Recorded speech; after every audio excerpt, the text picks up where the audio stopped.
salutations, Happy New Year's, and welcome to Yoda Gracious Podcast Subscriptions, to which on this second we've since we had recent. Yep.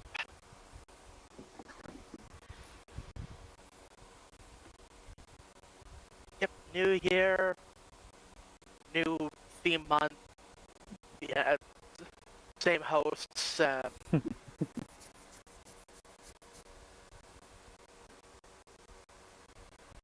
I've just been kind of there lately. It's like, yeah, past week didn't really do much. Like, I've just been chilling, watching Zeldathon. That finished up on Thursday night. Went to work on Friday. Did get about an hour of Pokemon Legends CA in today, so that's something at least. But yeah, otherwise, I've just been, yeah.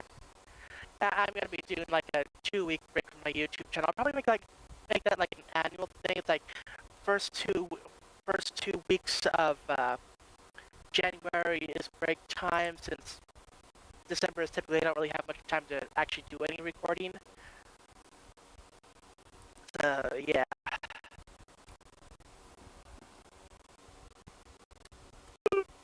But yeah, just not doing much.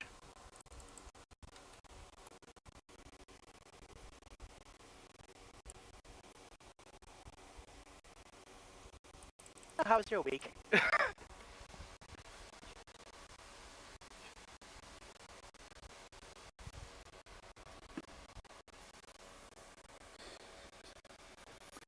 To find a way to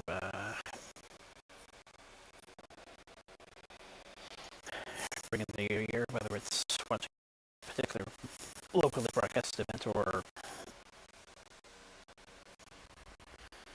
some kind of party or something. And I was watching, like I said, I was watching Zeldathon, and they actually did a special event this year where they basically had people speedrunning basically the entire mainline series, and they were supposed to finish off Echoes of Wisdom, like the final game on the list, in time for New Year's. Except that they kind of ended up screwing up the glitch a few times and then dying, and so they had to postpone New Year's a few times.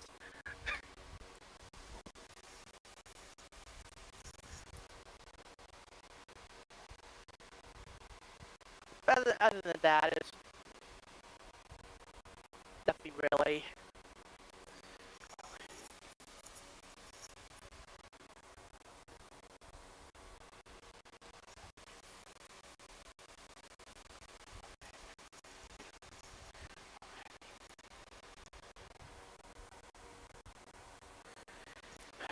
Well, for me, I've been something with very degree of success in some areas.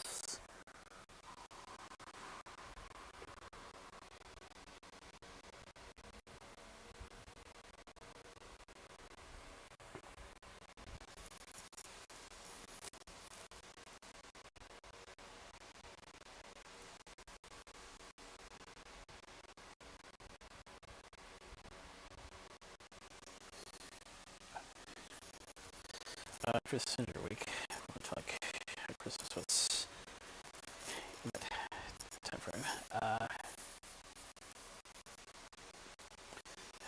Sorry, I can't begin. 2-minute hiccups, but still managed to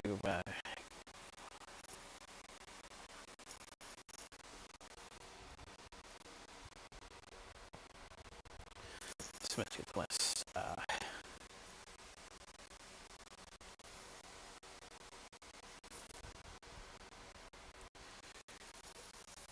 Event related to particular seasons.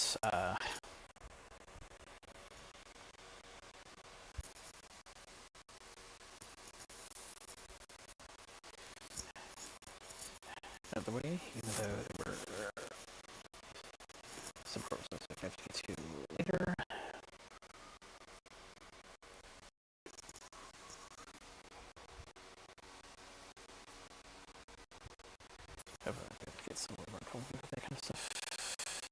briefly.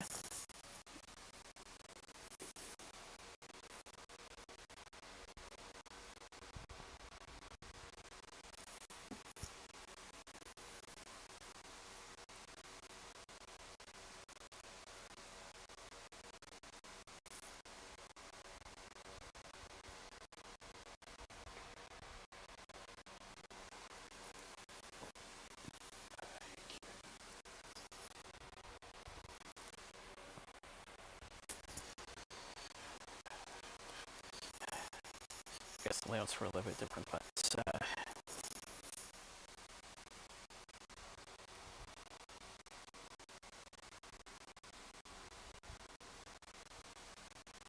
yeah, that went pretty well.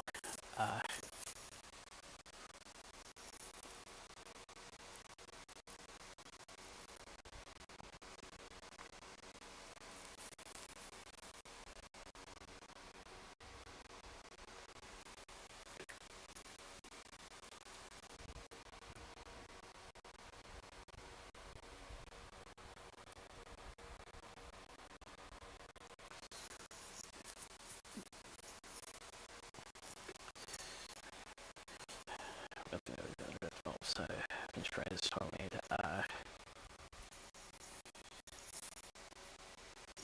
starts.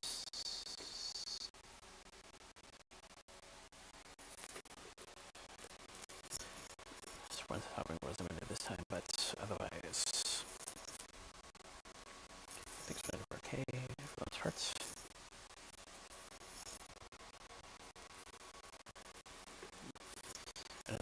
But afterwards, but at some point the night began another part of our trip, which includes next support games. We tried to get more to the itinerary for next year to try and spice things up.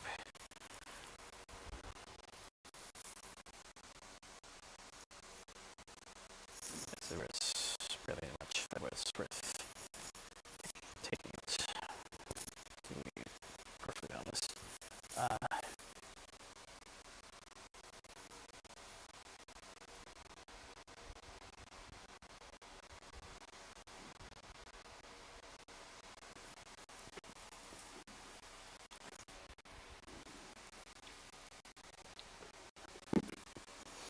Ended up completing one once the calendar was finished. Of course, our tradition is usually watching news at the Needle, which and usually we turn in about 5-2.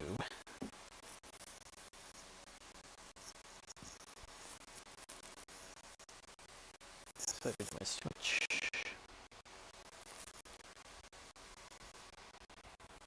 It's a bit messy this here, so that's helped with the ambience just a little bit.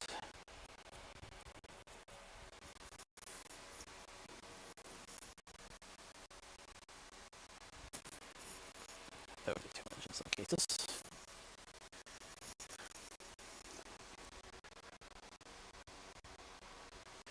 And to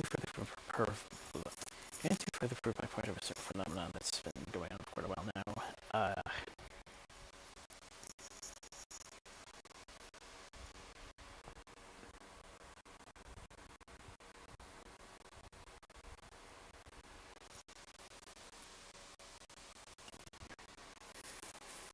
so like they're playing some songs from K-pop Demon Hunters during the show. Ah, cool.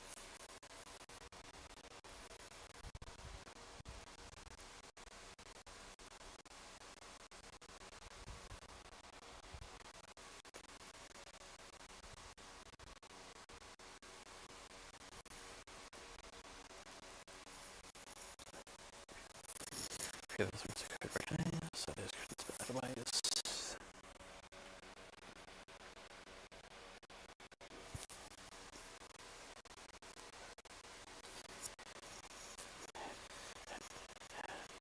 But yeah, most of the time it's pretty much exactly when the air.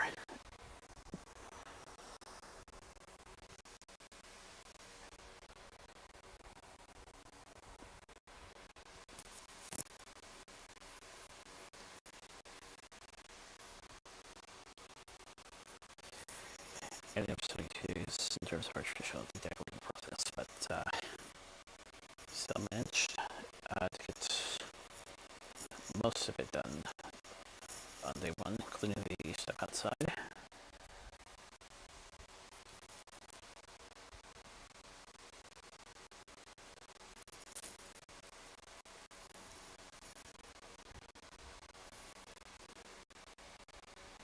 We're going to few issues with some of the ornamental itineraries and missions, but those will be about whatever they try those. If Mom can deliver.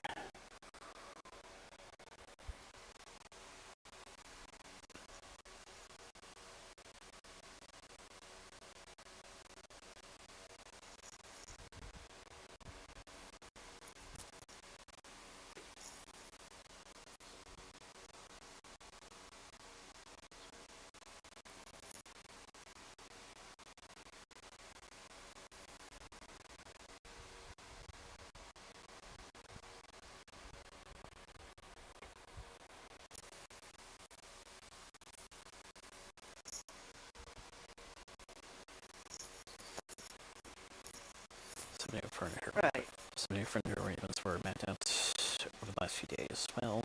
Yeah,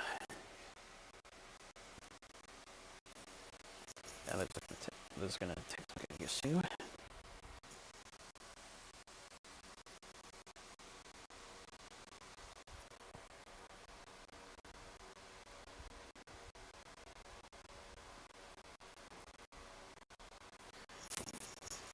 The procedures of reduction that I'm in front of, but so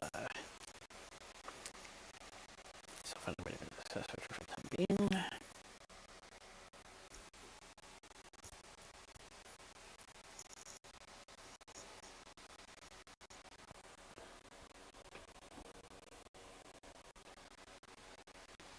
Got a few minor corrections on the way as well.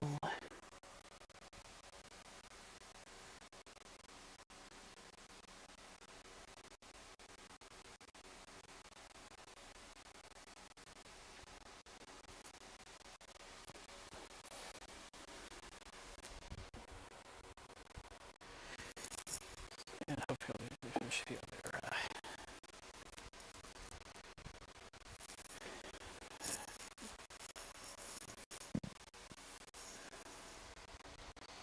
sheets that rise course of the week. For I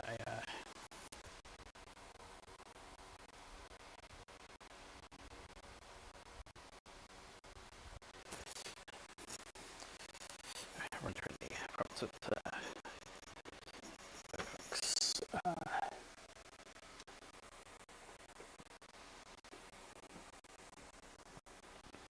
Also need to get my Yoda schedule done as well as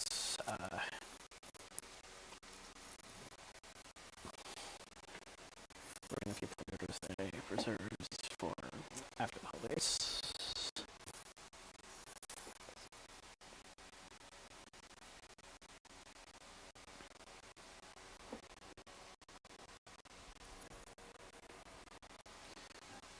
But yeah, much like last year, I'm kind of expecting try to make the best with how life seems to be coming.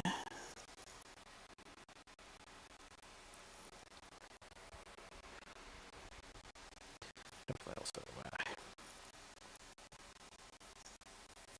just make suggestions to how to work with in terms of future events.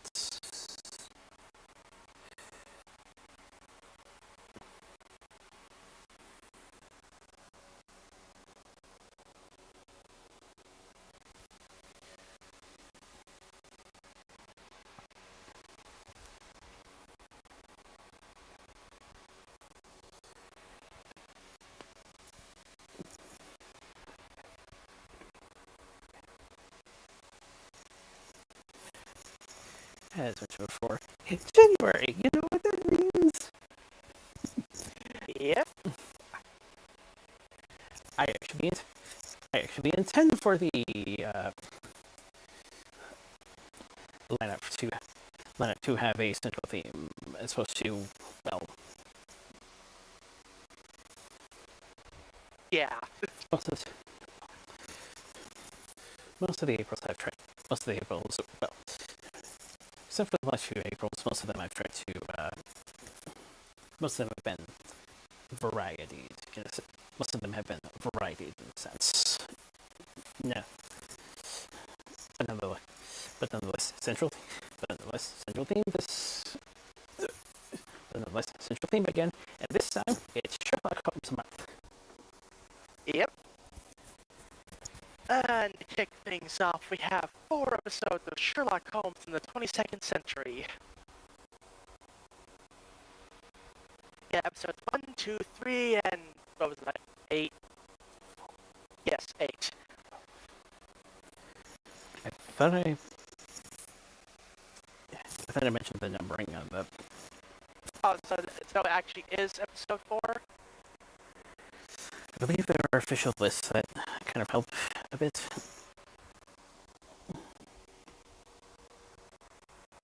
Anyway, 4 episodes.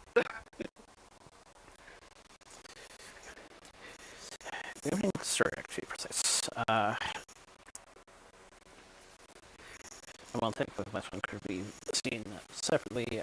There are some connections enough to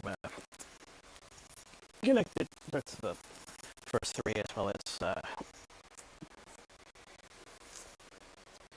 it being based off the follow-up to the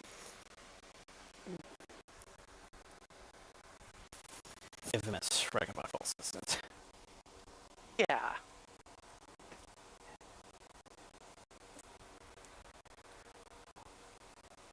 Yeah, since there's like 4 episodes, I won't go into like a full recap, but the series starts off with the Moriarty and Sherlock fighting. Oh no, we fall. Dead. Cut to the future. So yeah, crime is happening, and this inspector's like, "Oh, who's that driving that car?" Moriarty. What? And I'm like, how do you just offhand know what Moriarty looks like? I mean, unless Inspector Lestrade is actually just a diehard Sherlock fan. I don't know.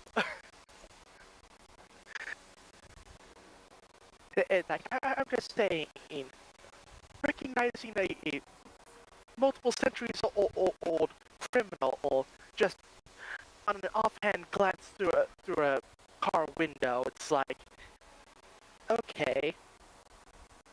They're like, Moriarty. And there was a breaking into the Sherlock Museum. Like, they they they stole Moriarty's disguise. Okay, I know what we need to do. We need to revive Sherlock. Apparently Sherlock didn't actually die after the waterfall incident. He actually lived a fairly decent long life. But, like, yeah, they have the technology to rejuvenate cells and stuff. So, like, okay, take Sherlock's body, rejuvenate him. And then get him up to date on, all that he's missed. It's like, okay. No, you're gonna help us. Of course, her boss is like, what are you doing? Moriarty, what are you talking about? It's obviously this other guy. Like, this psychogeneticist guy. Keep that job, keep that profession in mind. That's gonna come up later. But, yeah. So, she recruits Sherlock. Like, okay, also the crime is happening, our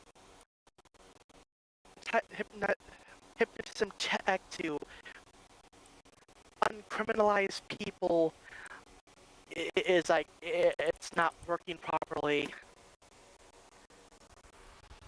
and like okay, using hypnotism to brainwash the criminal out of people. I see no way that this can go backfire in any way whatsoever. We'll get back to that. Like, so let's draw things like it's gotta be Moriarty. The chief thinks, like, oh, it's gotta be this geneticist. Sherlock's like, yeah, probably not Moriarty. I mean, I'm pretty sure it's not him. But you know, we'll investigate. So they go driving, and Sherlock just all of a sudden is like, yeah, you might want to take the autopilot off. What are you talking about? Wah! Also, I believe the main central computer is being hijacked. Like, you just know this all of a sudden. It's like, sure, why not? Seriously, they're just riding in the car, and it's like, yeah, the main central computer is being hijacked. So they go there, and I realize I'm doing a rough overview of everything, but I'll be more brief later. I'm just setting the scene for the series. So they get there, and this guy is messing with the computer, and it's Moriarty. No one actually gets a clear look at him because he threw a small grenade slash bomb and got away. And like they got out of the room before the mask came off, so. But like, yeah. Anyway, oh yeah, actually has this robot companion that she named Watson, and like she had the robot read Dr. Watson's journals and stuff. So later on, it just thinks it's Watson now. It's a whole thing. So yeah, they patched up the system security. So okay, but who was behind it? Episode 2. So, long story short, they travel to the falls to, where that happened. And he reveals a cave that, oh hey, Moriarty is frozen in a cave. Why was he frozen? Like,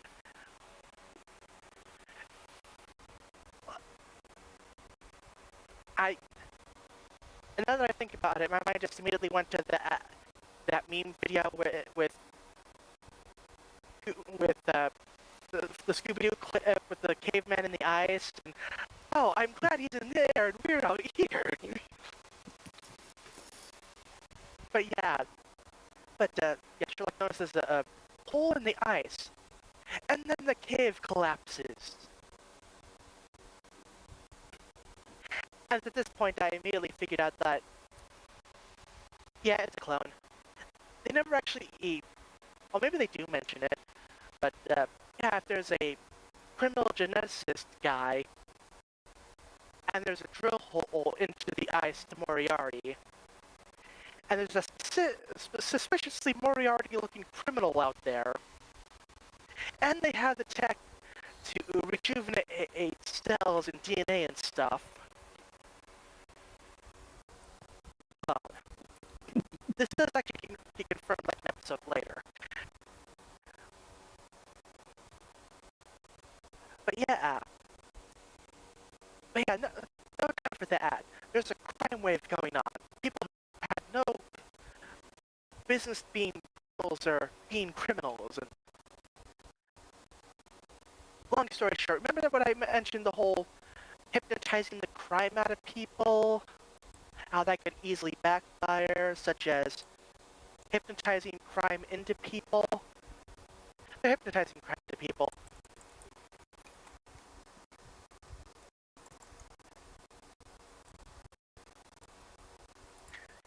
this is why you don't use hypnotism to solve your problems, because it can easily either wear off or backfire at the worst possible time.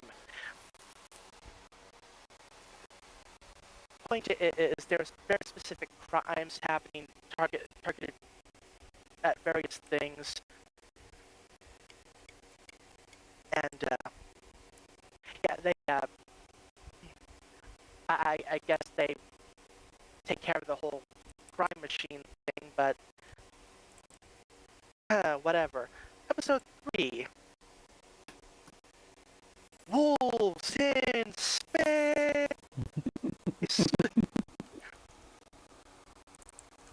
So yeah, apparently there's been disappearances in space, like some kids that went missing with their spacesuits found being torn up. Yeah, apparently there's like this old station on the moon that's I guess it's a tourist attraction. I mean, it's a very expensive tourist attraction. Like the shuttles that take people up into space like, for a short time. Yeah, it's like, Moonwolf. Now Watson is like, hell is that? Moon? Are you serious? So Scott wants to go investigate. Sherlock's like, yeah, I'm looking into a thing. Be back in a bit. Now, she's supposed to be his boss, but okay, keep in mind the time period where Sherlock came from. He's still kind of sexist.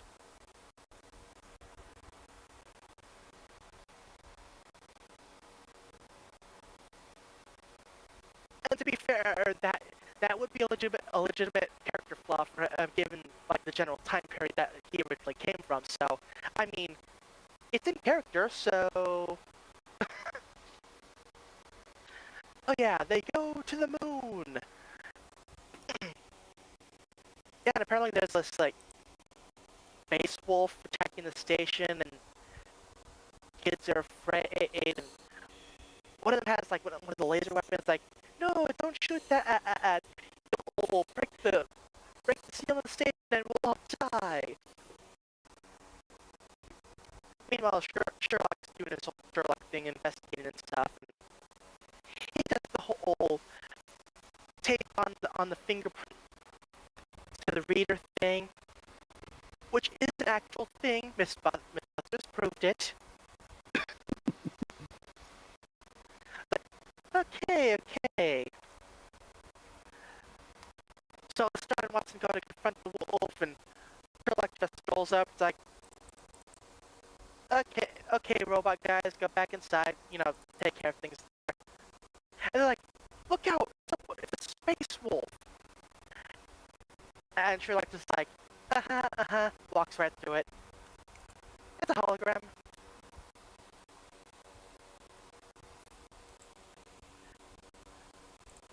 So that's the whole thing. Of course, if you've been paying attention, you'll remember, one episode ago, we're still on episode 3, there was theft and stuff involving a zoo. Long story short, all that stuff that was stolen was used to make the Space Wolf. But I thought you said, you must be wondering, wait, you said there was a hologram. Yeah, well, there's 2 Space Wolves. One real, one not so much. Look into that later. So yeah, they investigated one of the spacesuits that was like left behind by the missing children, and like Sherlock deduces that yeah, the child wasn't in there when it got ripped. Like, what are you talking about?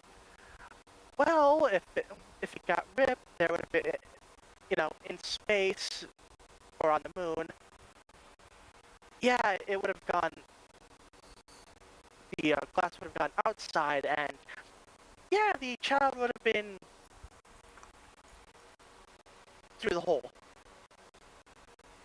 Very messy. And and since there's not blood everywhere, yeah, the child wasn't inside when it was ripped. Like, okay, investigate what's going on, and they're looking at the missing children. And long story short, Moriarty wants to turn the moon base, this moon base into the old moon base, and vacations on Earth, and something crime. And here you feel that, it is a clone of Moriarty. And the geneticist guy was like, I will clone Moriarty and revive him, and he will be my minion. Except if you've ever seen those episodes of Star Trek Next Generation, you know that's not how this works. Moriarty does not listen to you. Moriarty does what he wants.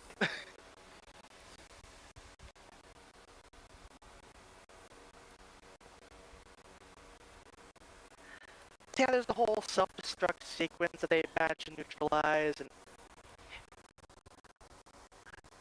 Moriarty manages to get away in a escape pod with the wolf. And I'm like, wait, did so, of course, Sherlock attached to things like, okay, it'll instead go and to where the police are and he can be captured. Of course, it gets there. He ejected a while ago. It's like, does he still have the machine wolf? I mean, the thing was empty, so both of them have ejected. I'm guessing he doesn't have the wolf anymore because he had to use a parachute, and being a big hunk of wolf metal, I'm imagining, crash. So I mean, I guess if they can find out where a wolf mech crashed down, they can figure out exactly where he ejected.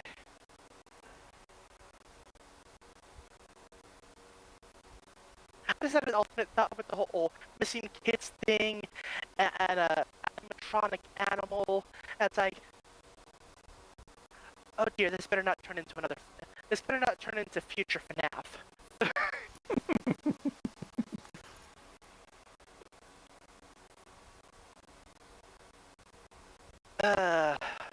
Moriarty always comes back. So yeah, unfortunately they couldn't capture Moriarty, but at least they saved the station, and that's all good. Okay, final episode. Well, not final episode, but like the last episode for what? That's one of the story arc. Yeah. So yeah, Moriarty and Sherlock are fighting again, and there's like a laser bridge underneath that process anything that comes in contact and fighting, and glass comes out of nowhere, ices the ground, and they slip and they fall, and Watson's flying by like, Sherlock, no, not again! Like, oh no, Sherlock is dead again! Meanwhile, there's this whole subplot where with some people like playing this shooty competitive arcade game thing. It's like laser tag, but with explosives.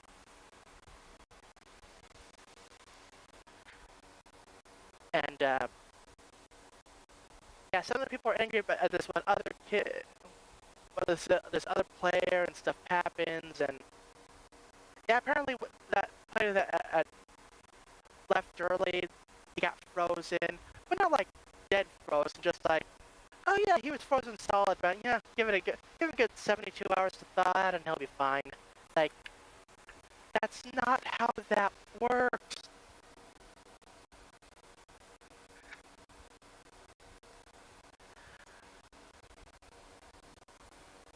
Yeah, there's this guy, that homeless-looking guy that comes in, pops a disc into the computer that the frozen guy was looking at, and tries to leave, and Lestrade's like, "Nah, give me the disc." "No, not that disc. The disc you used was blue, not red." Um, and he gets away. And so yeah, Lestrade and Watson are trying to figure out what the hell is going on, and they're doing detective work. And eventually, Sherlock shows up again. Because yeah, he didn't actually die. Like, okay, so yeah, so you see, I was falling, and then much like the tree I grabbed onto falls, I grabbed onto a ledge. And the trick me to think I died, I knocked some rubble down onto the bridge. So stuff happens, and it's revealed that yeah, during the fight there was a sniper with the ice gun, and the sniper was actually one of the opposing team's players who froze the other player because he gave him a hacked shooting device, but the guy realized that it was hacked, so he left early to investigate it and, check out the shooting device. But if he did that, it would be revealed that he didn't actually cheat because it was given to him by the other guy, so he was frozen. And he was actually working for Moriarty, and the whole arcade shooting thing is kind of like a training session for it. It's like a side hobby. It's like, okay, I'm taking you out, Sherlock. That's what I was hired for. Long story short, they beat him. He gets arrested, and it's revealed that yeah, Moriarty's still alive too. Because he points out that when Watson saw the flashes of light from the stuff hitting the laser bridge, they both happened at about the same time. But if Sherlock had grabbed onto the ledge and pushed some rubble down, if Moriarty did fall, he would have hit the bridge first, followed a while after by the rubble. Therefore, Moriarty also grabbed onto a ledge and had the same idea as Sherlock. They both knocked rubble down at about the same time, thus the simultaneous light flashes.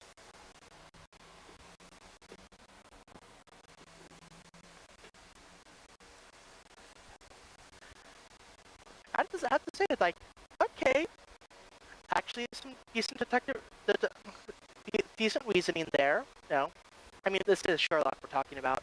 But yeah, pretty good. He does slowly, but yeah, character stuff. He does slowly gain respect for Inspector Lestrade. Despite being a woman and all that. And at first, Sherlock's opinion of Watson is like, "You're not Watson, you're a robot."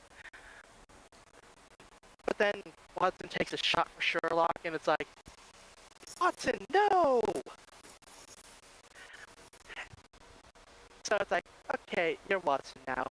And eventually they get like this disguise mesh thing that they put on the robot's heads. Like, now it actually looks like Watson, at least the head anyway. It's like, okay, Sherlock and Watson again. They even give him back his home, which was previously a museum that was being shut down because of low attendance. So I guess the lot was available anyway, so, I mean, hey, it all works out.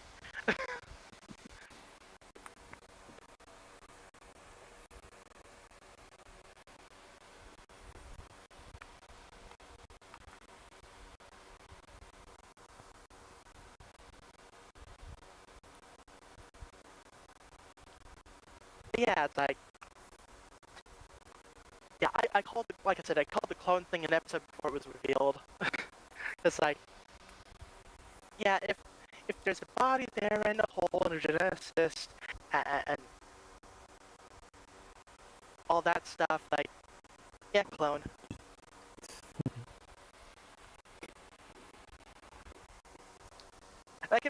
sure that he wouldn't have the guy make another clone of himself. Because if anyone would try to backstab Moriarty, it would be Moriarty. And I'm pretty sure he's self-aware enough to realize that.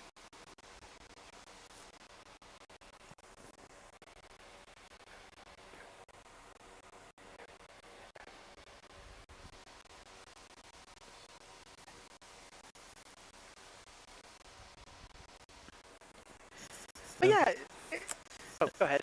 Nonetheless, this is one of those experiences where the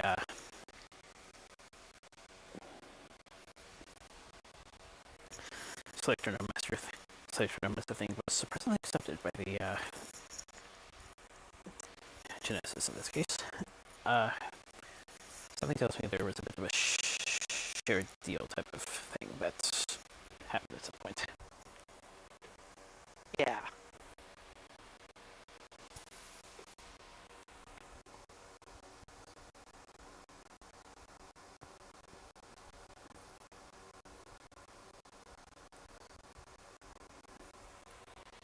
Also, I have to wonder, like, the whole old Moriarty cave-in thing, like, did Moriarty set that up? Did the Genesis set that up? Like, surely it just didn't happen by coincidence, like...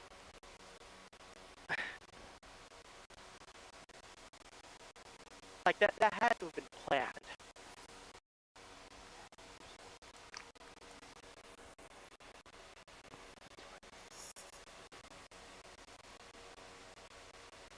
Or not, I don't know.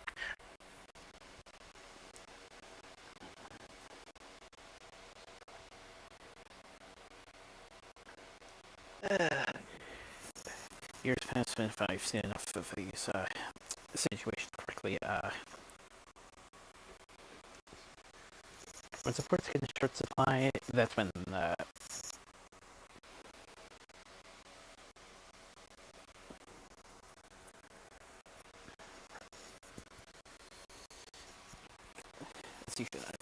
it's usually not a good sign after years away. It's usually the supports that try to prevent those kind of things. Yeah.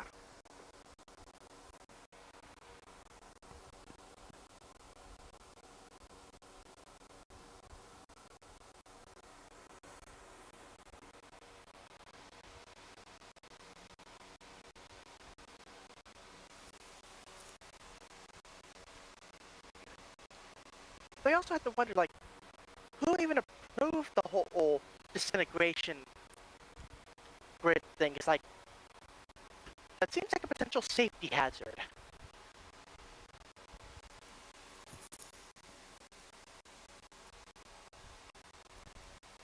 Like, you have to wonder, like, you have to wonder how many birds have gotten killed by those things.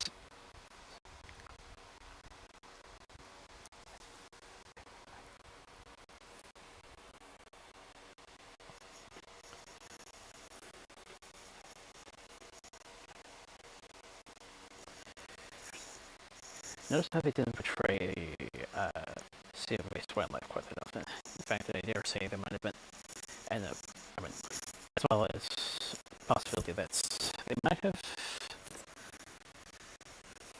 naturally detected something.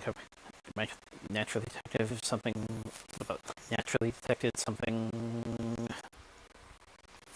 offish, and eventually, and back at some point to avoid. Maybe.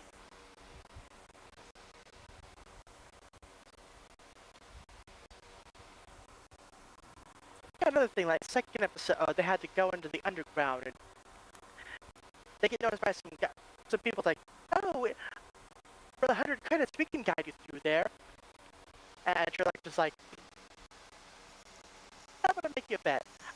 I can tell you a whole bunch about you just by looking at you, and if I'm right, you guide us for free. And then he does this whole Sherlock scan thing. It's like, okay, kicked with that leg, but kind of flinched afterwards. Uh-oh. You injured that leg, that's your off leg. You ate pasta because you had some pasta on your show. This other thing, you ate that because it dyed your tongue purple.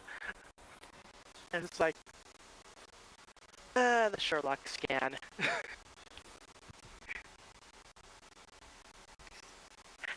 And of course, the guy's like, whoa, what are you, like Sherlock or something?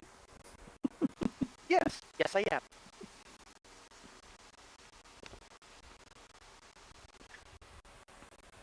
Uh,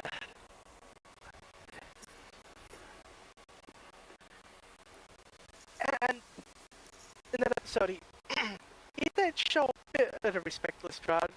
She was fighting off some people trying to mug them in the underground with like off-brand lightsabers. So like she's fighting them, and Watson's like, "Shouldn't you help her?" Like, and he's just like, "Man, she's got this."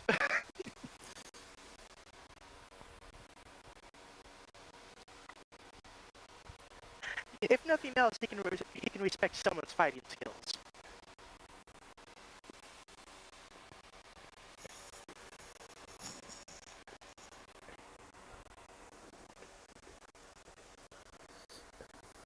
And of course, him working out the simple solution to problems like, oh no, we're stuck inside this train car, in the subway car. Uh, let's bash the door open. He just blasts the sprinkler system, setting it off, forcing the doors to open. And then later, like, why can't we get this to move? He just smacks a panel somewhere, like, okay, that started it. To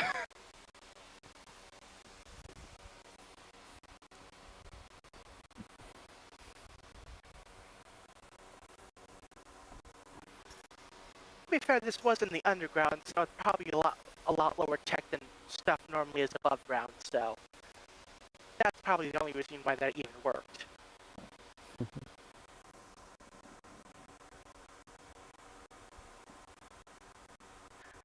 Hey, nothing wrong with some good percussive maintenance.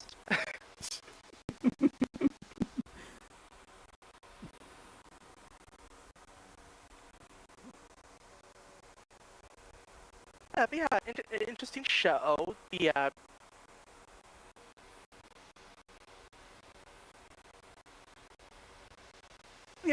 a few points, the voice acting did kind of seem a bit off.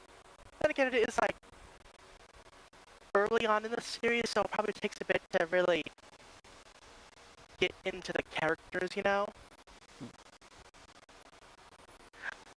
Especially Lestrade's, just some of the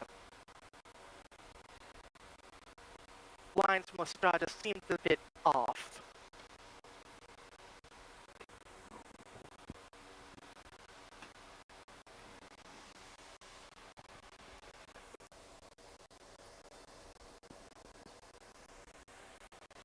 For a moment, I wasn't sure you were worth the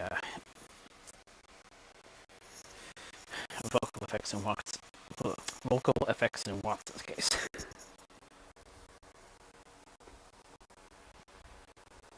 Oh no, like I had no problem with Watson. Like he's a robot. He's supposed to sound robotic.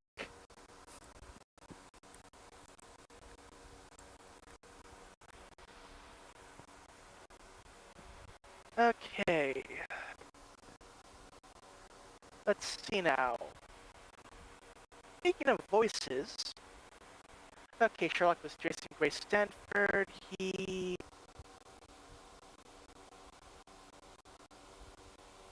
Okay. The Fatal Fury movies. Uh, he was Raditz in the Ocean dub of Dragon Ball Z. That's cool.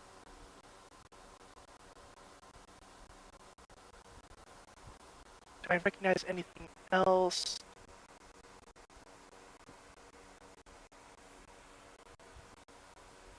Mostly one-off parts and a few things. Oh, he was Donatello in Ninja Turtles: The Next Mutation.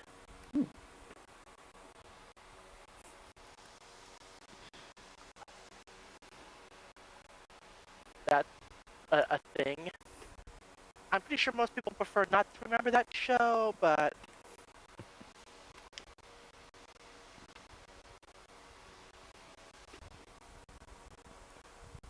you know, Watson voiced by John Payne.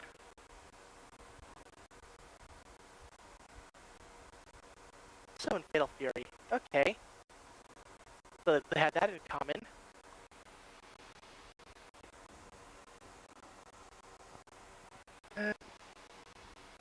Metalman and Mega Man NT Warrior.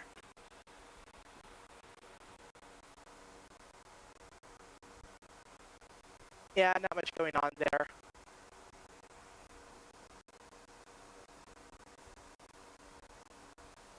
Inspector Lestrade, voiced by Akiko Morrison. Doesn't actually have a wiki page, so I have to go to IMDb.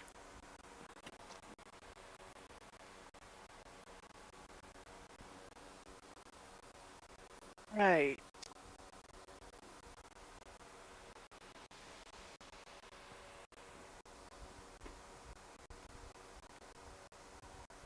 Enable those, that way I can actually see more roles.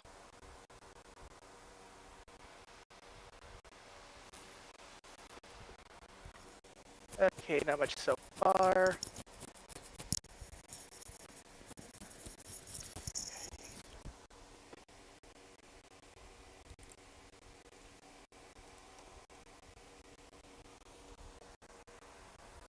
Wait. Okay, General and RoboCop Alpha Commando. Other than that, not any major roles there.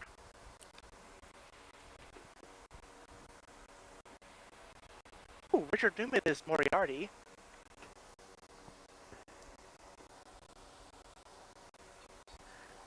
That name sounds a bit familiar.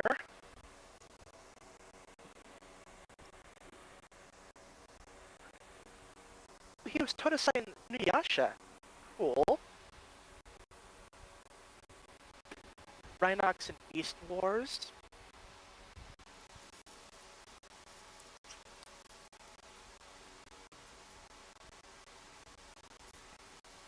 Uh, Captain Ginyu in the Ocean Dub of Dragon Ball Z.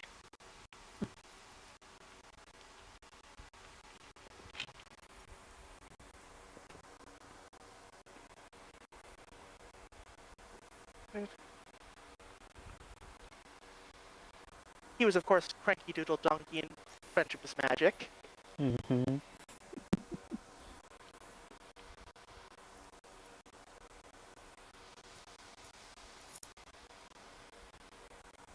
And Bison in Street Fighter. Oh, so he's the one with the... Yes! Yes! Clip.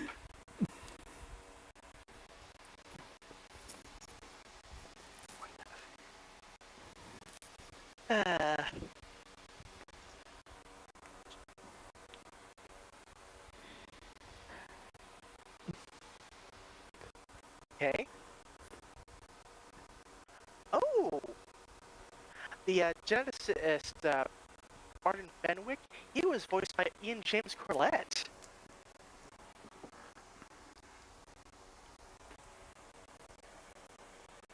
Cheetor in Beast Wars, Goku in the Ocean Dub of Dragon Ball Z, Mega Man in the Ruby Spears Mega Man cartoon.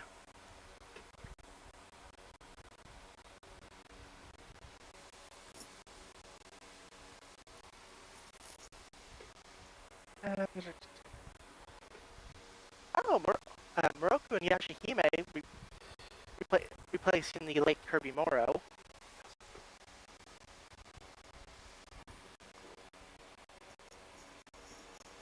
Ooh. He was Bob and Glitch Bob in Reboot, season 3 and 4. That's cool.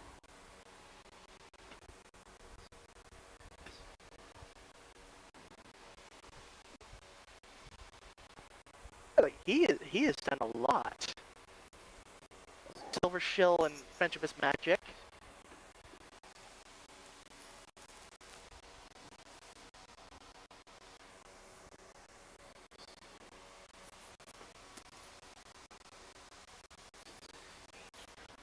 Okay. The kind of train. Yep.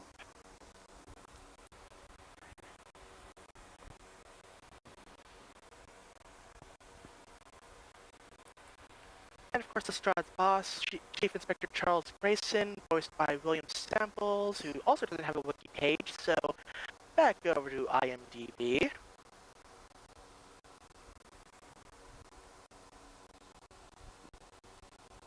Okay, anything from more than one episode? Uh,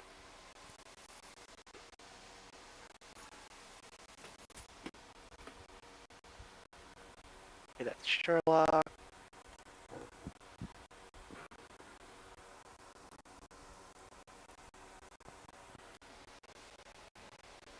I'm not really seeing much.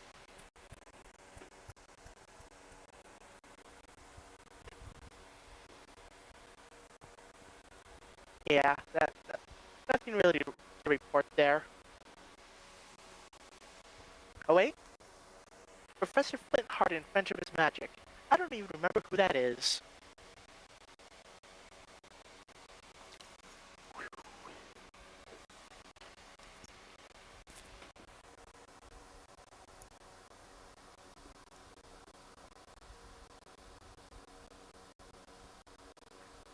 Yeah.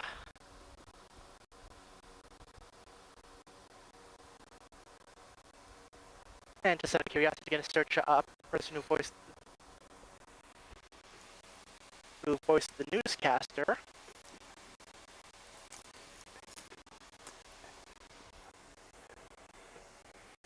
I believe the pony you were looking for was that Snipe-ish character from Heartwarming Tale. Ah.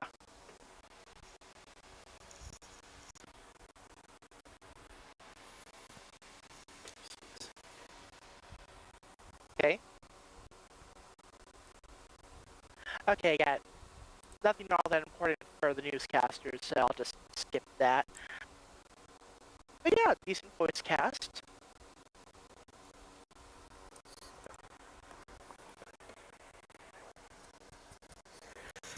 Over time, of course, some of the failures make their way in, as is with cartoons all the time. Yep.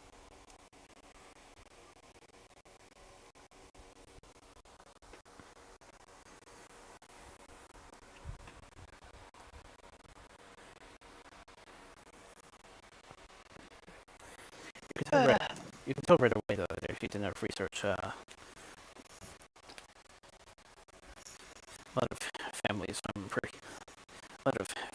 family ancestors from the original stories make their way into the show.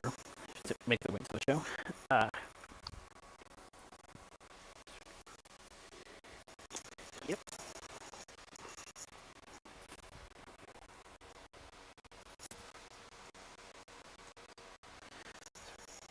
So I don't think it's just a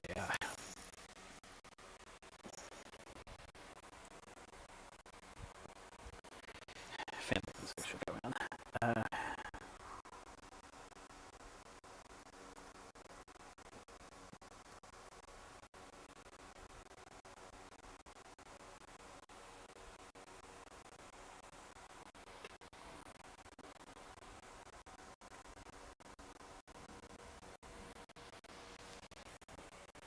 But yeah, apparently each episode is somewhat based on a Sherlock story, or at least has parts based on it. So that's pretty interesting.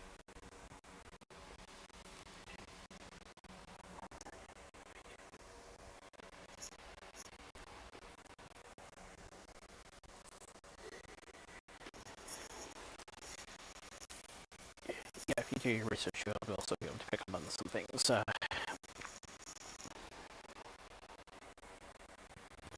Like I said, tune us to Reagan McFalls as well as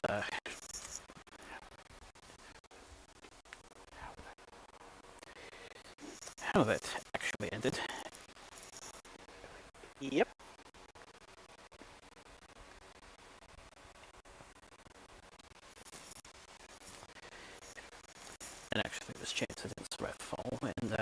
eventually he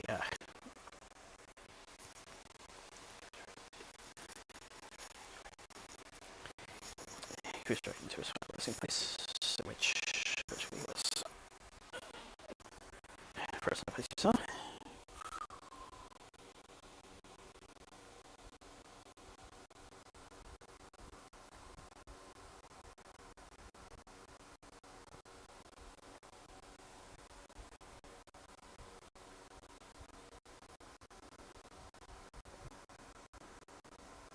But yeah, pretty interesting show.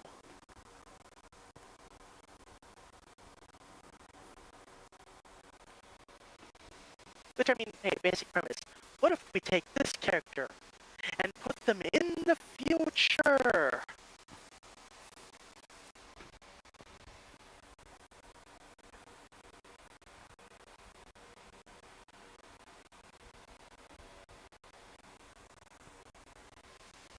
Yeah.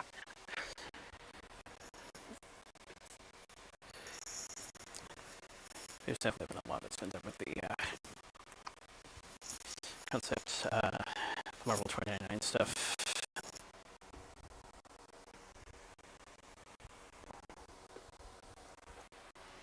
Yeah. I think just something slightly more famous is the Captain America Rejuvenation.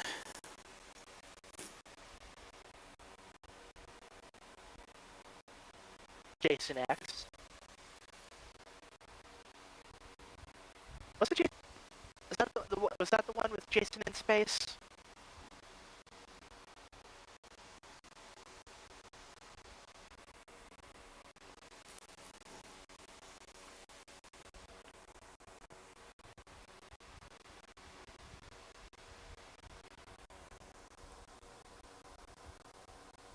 Yes, it was.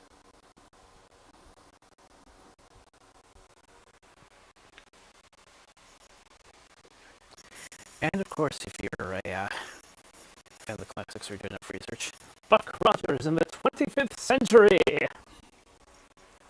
Yes. Or of course you have folks that will hand down their classic shows down to you.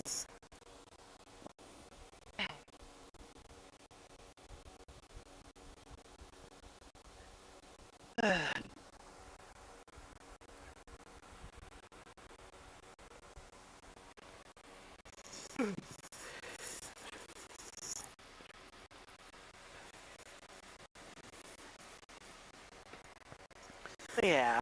Then I'm sure I'd call them the hostess press per se, as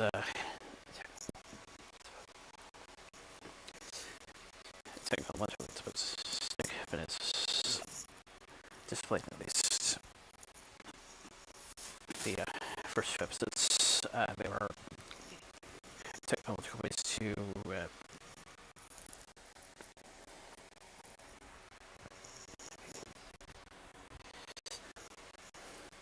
get it out as well as make sure it sticks. Yeah.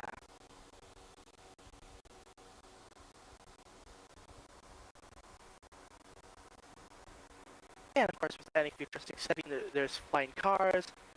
I just have the thought, like, okay, the only way flying cars could realistically work is if they were all hooked up into a central. If the cars were all hooked up into a central network, drove themselves. That way, you plug in a destination, it gets uploaded to the network. That way, it can cross-reference the positions of any other cars in the area and work around that. That way, no potential crashes or anything. That's like the only way I can really see flying cars ever working. Is if you just... Yeah, that.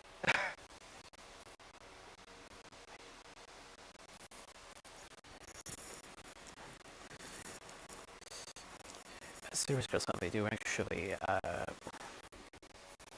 talk a bit about some of the mechanics in terms of the hover vehicles. How you have to switch to manual when situations arise, and how certain systems are in place so that you usually try to avoid obstacles and the like. Yeah.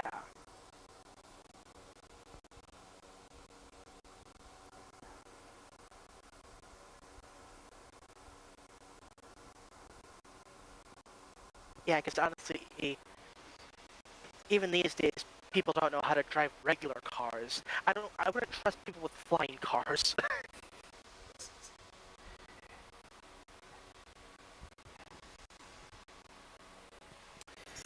And speaking of which, when you brought up radar, I'm surprised you never took notice of how late 90s, early 2000s the CG has a tendency to be. Granted, there were of course studios at the time that managed to better refine it, but surprised I never actually made that connection. Honestly, I didn't really notice all that much.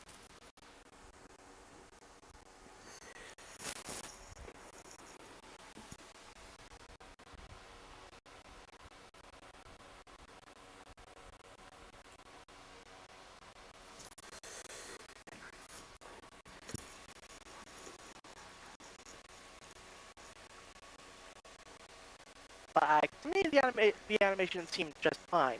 Sure has like a certain style to it, but it wasn't really off-putting or anything.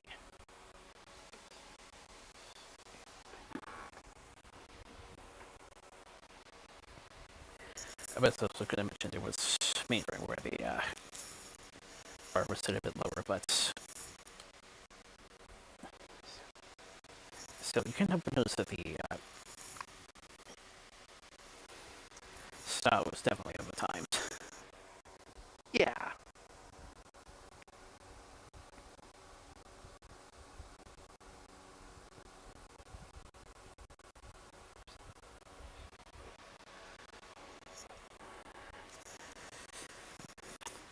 Of course, I'm going to step through status quo, as well as some bring some of the elements of the book in place. There's a tree of the map for them in the ground, for example, became the new Baker Street regulars. Yep.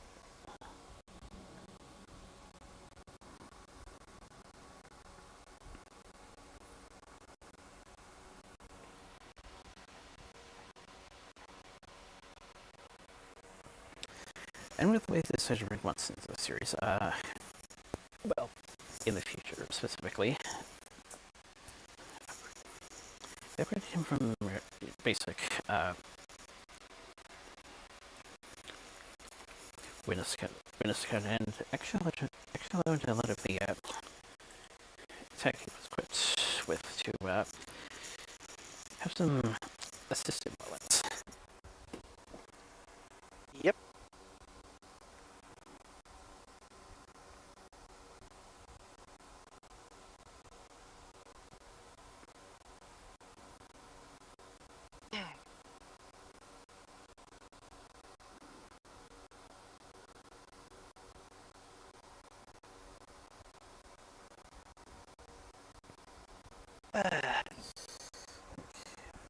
So there, let's try to get to.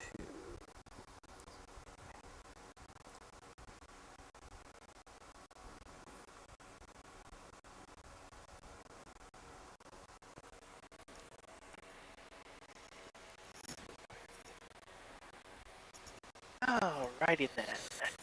Alright, you do notice that very quickly certain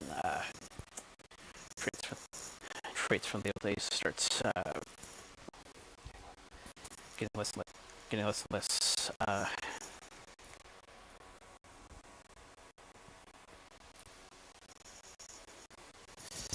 prevalent, because of course trying to adjust new times is part of character development.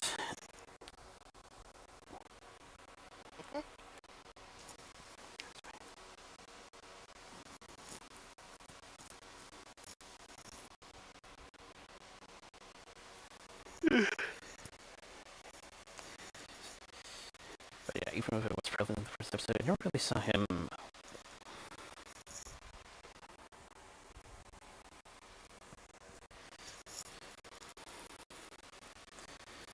doubtful of females per se.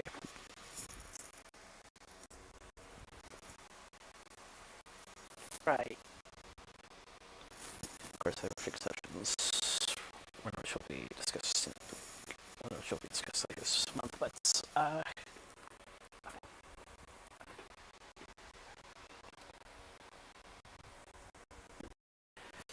otherwise, it did look like they did.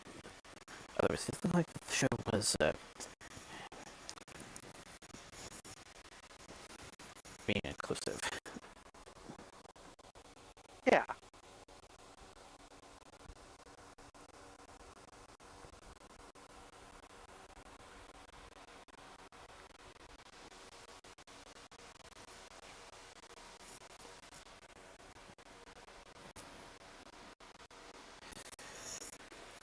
Not sure I'll take figure my method dates, but should have first encounter with it. In fact, if there were some other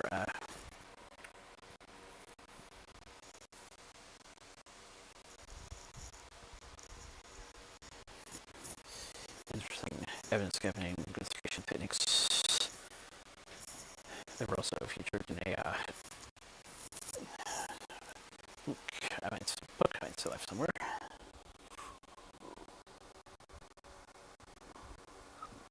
Yep.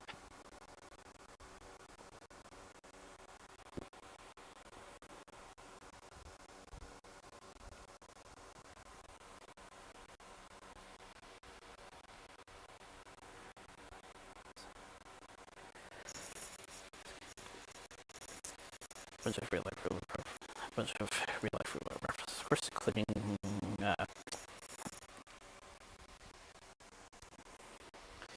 famous first landing as well as lunar rovers. Hmm?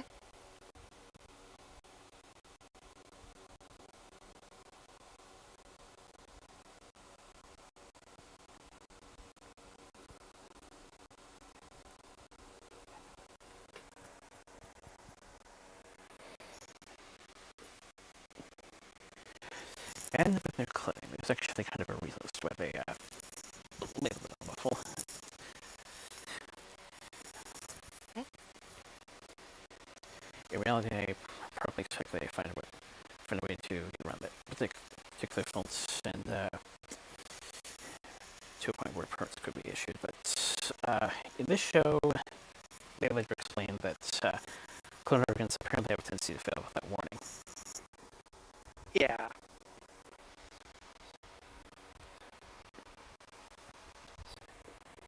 On a side note, I just had this thought. It's like aesthetically, like for the city.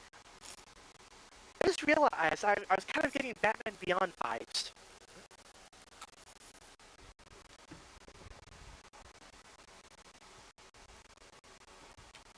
I mean, not quite as futuristic, but like,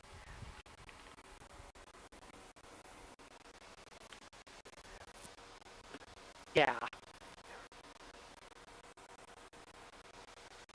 flying cars, futuristic city, people with freeze guns. It's like you could tell me this happened in Gotham, and I would believe you.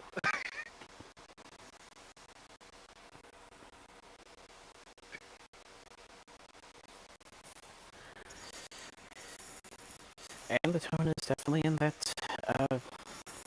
area, so you're not quite that far off.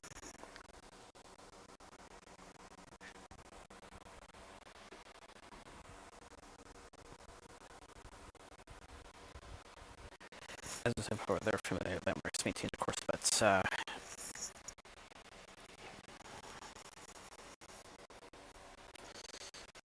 pretty much got it.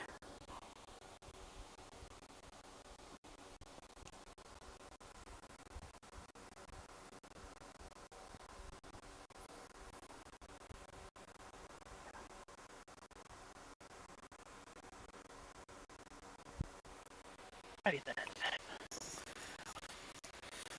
Honestly, from what I hear so far, cryogenics tend to have a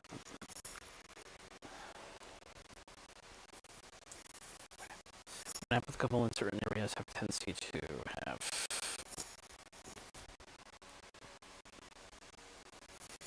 interesting effects in some cases.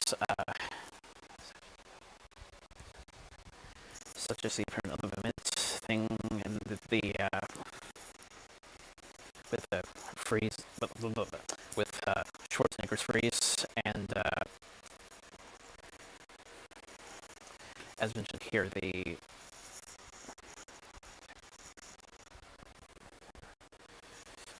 frozen time frame, as well as the fairly conscious feeling. In fact, I dare say it's almost similar to what Nora was probably set in. Yep.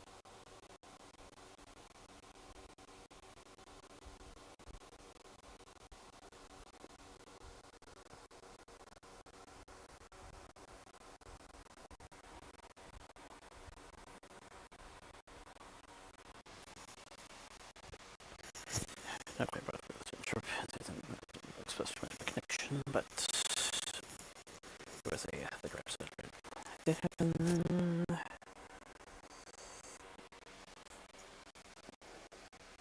But now I have the digress, so I don't like too much.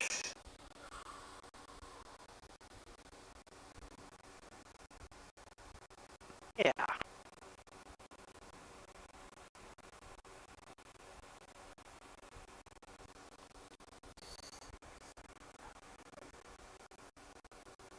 So, with that out of the way, let's get into this. Oh, go ahead.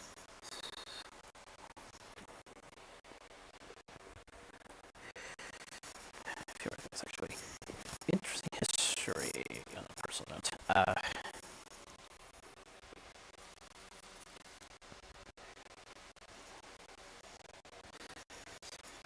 Kind of got a bit more curious with the character himself after a previous version of this concept was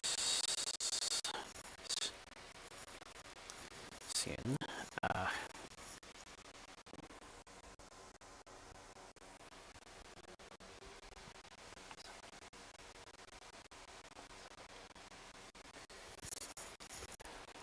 Somebody never recording part of my high school studies. There were quite a lot of other media pieces, one of which I've included.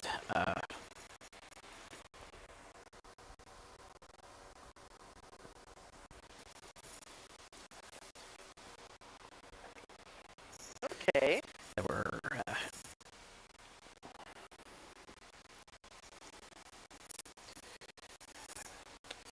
there was told much about their studies.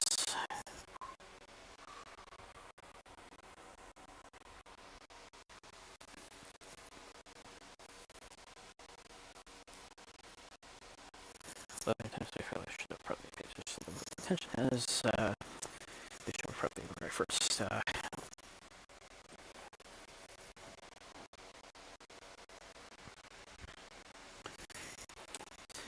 Here a particularly long standing quotes. The ice and break method.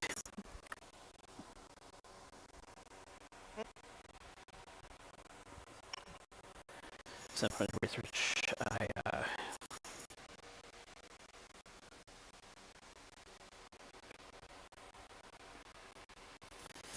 which is a bishop's thing. Think of which you mentioned earlier. That's my first encounter, and then later, Mars is started airing when YAKIMA was still around.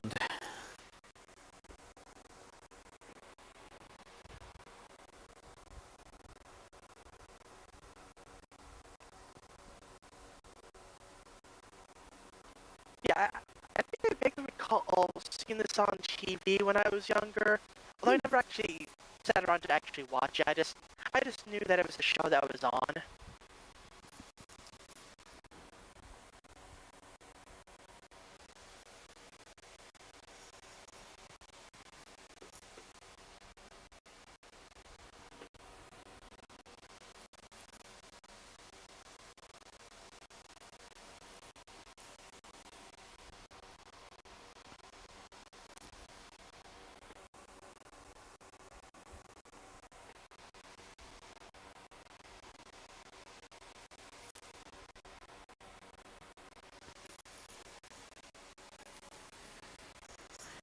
at least according to some accounts, they've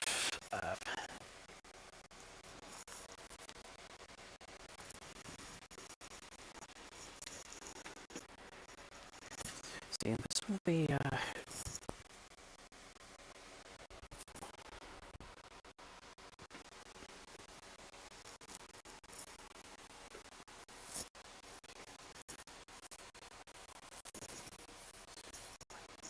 only two interpretations of a famous literary character.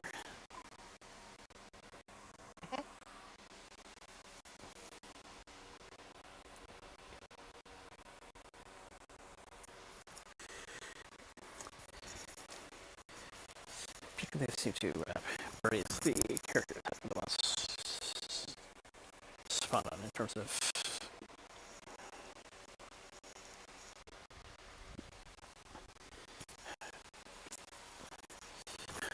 original story connections. Yeah.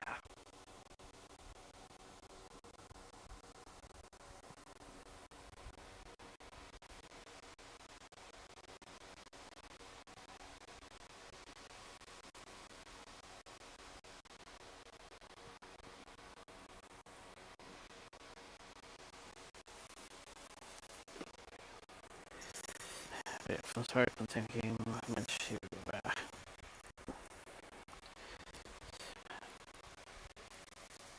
the rest of the stories, find moments.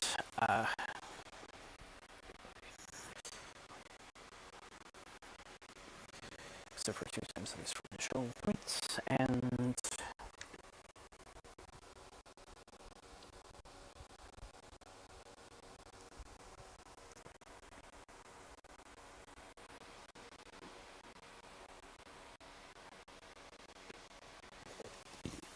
yeah, have found myself on several occasions coming back to it.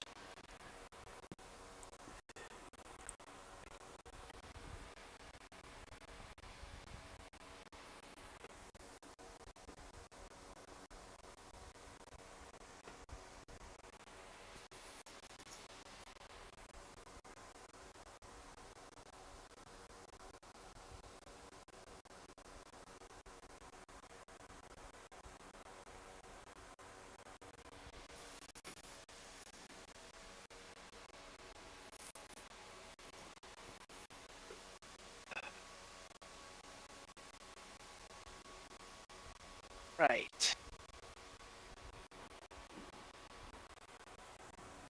Yeah, good show. I would definitely recommend trying to check it out if you want. You know, you could probably find it on YouTube. God knows it's old enough. Whoever owns the rights to the show at this point and probably doesn't even care anymore.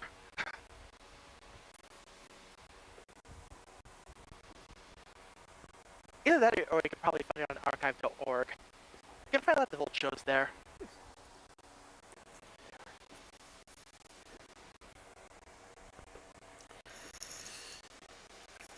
When it comes to YouTube, there's a particular name. There's a particular name in terms of companies, studios, and like that has created several accounts and have most likely posted a good chunk of their library. So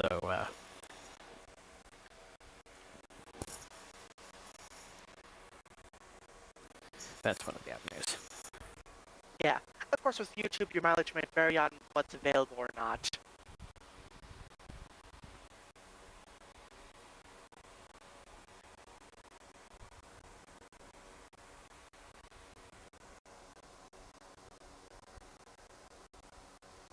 Alright.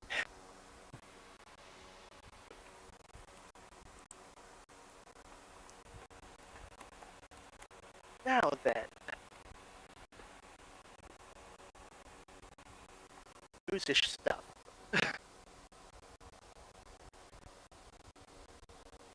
Okay, Todd Howard showed no interest in Fallout 4's most impressive mod, Fallout London. Okay, well, I mean, eh. PlayStation 5 ROM keys leak raises jailbreaking concerns.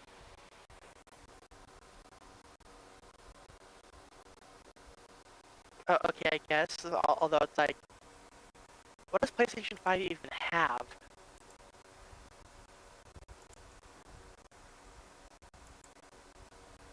Harada Tekken is completely dead. Veteran Bandai dev shares final message with fans. What's Harada Tekken?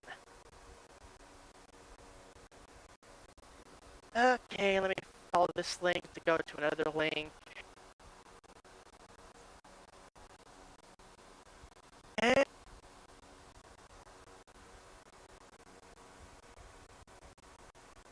okay, the developer or creator of the Tekken series, Katsuhiro Harada, has left the company. Or, yeah. Okay, that makes sense.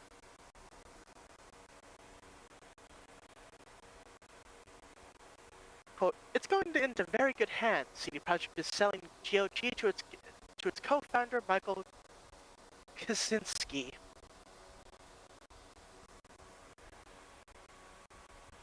Ubisoft hack is reportedly blown way out of proportion, says sources.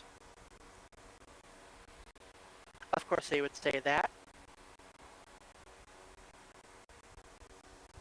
Got the Hytale Early Access 1.0 release date explained. Okay, for more info, let me follow this link to this link. Okay, let's see now. Early Access release date, January 13th. And it's available to pre-purchase right now.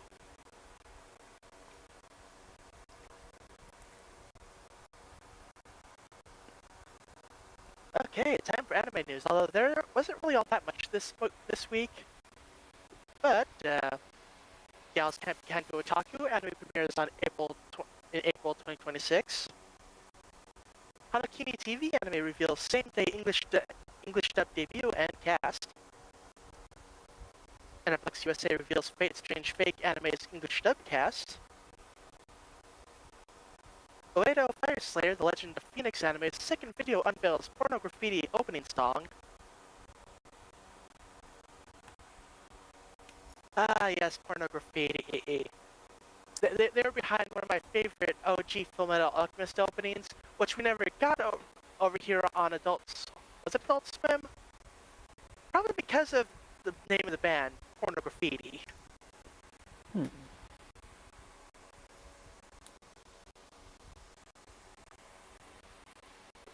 Mind you, this was like in the early 2000s, so it was like one of those things like, it has the word porno in it, we can't allow that on television.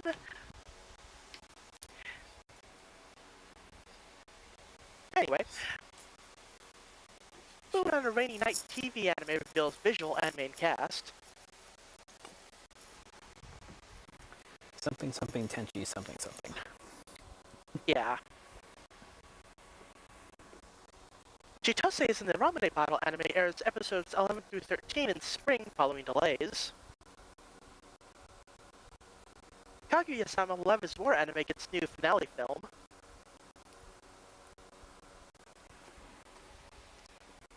Magical Girl Lyrical Nanoha Exceeds Gunblaze Vengeance reveals main cast promo video and will premiere in July.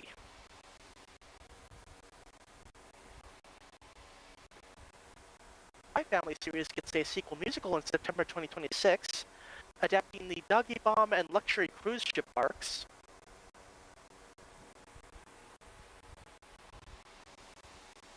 Great Comic Book Day introduces the new My Little Pony comics from Boom Studios. Okay, I'm kind of looking forward to those. Boom Studios does good work if you've followed the Power Rangers comics. For me, I'm quite familiar with their Disney license. Fair. Casey Racebest has now seen Zootopia 2 57 times.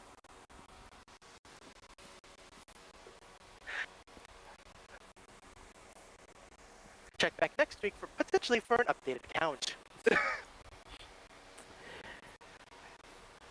Again, I feel he has bigger goals this time around. Yeah. Got a new official look at Coyote vs. Acme. The film was saved by Ketchup Entertainment, who bought it for $50 million and will officially release it theatrically this year.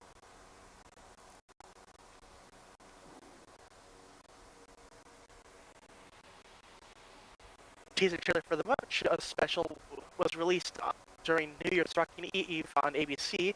The special itself will premiere on February 4th on ABC and Disney+.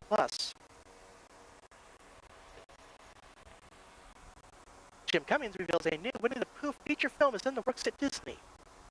Disney is developing a new Winnie the Pooh movie diving deeper into the 100-acre wood legacy.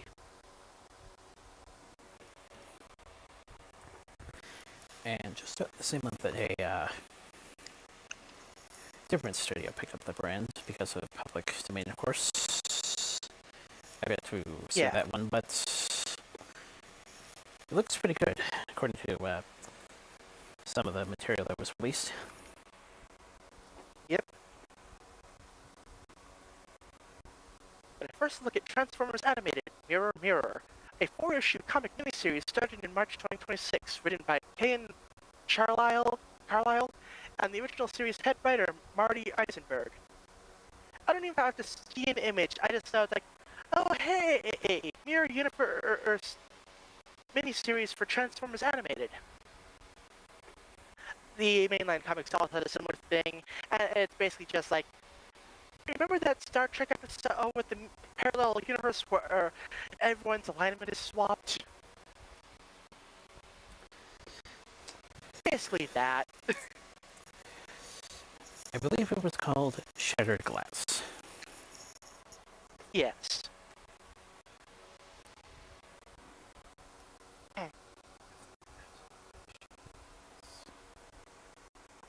James Gunn says Supergirl doesn't follow the Woman of Tomorrow comic religiously. Quote, I love Millie Alcock in the movie. It's a space fantasy which is like Guardians in a way, based on the Tom King book. It doesn't follow it religiously, but it has a lot of the core of that there.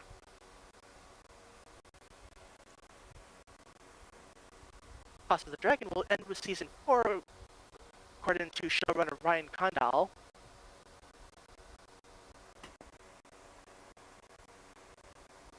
Duffer Brothers says they considered giving Vecna a Darth Vader-type redemption. Quote, we did discuss with the writer's room if he could have a Billy moment where he turns against the Mind Flayer in a Darth Vader-type situation. Even though he is shaken by seeing this memory, he's too far gone at this point to turn against the Mind Flayer. And all this means nothing to anyone who hasn't actually watched Stranger Things.